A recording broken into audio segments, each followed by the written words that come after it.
Jambo lingine ambalo kwamba latakikana kwa mabarobaro ni wahifadhi wakati wao.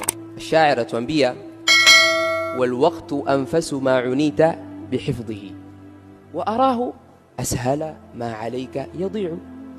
Hunu wakati ndio kitu muhimu ambacho kwamba chatakikana kila mmoja wetu, sawa ni barobaro akad muhimu zaidi, lakini kila mmoja wetu sisi hapa atakikana hifadhi wakati wake.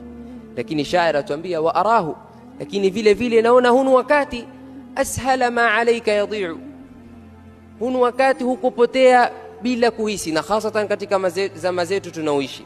Hii ni simu mtu akiishika sasa hivi, akifungua akienda kwenye settings, akiangalia ile time scrolling yake, kama ni WhatsApp, kama ni Facebook, kama ni Twitter, sijui kama ni zile Snapchat, kama ni mtu aingia kwa YouTube, phone call peke yake, call log ile unaopigia watu, utashangaa mwisho wa siku umetumia masaa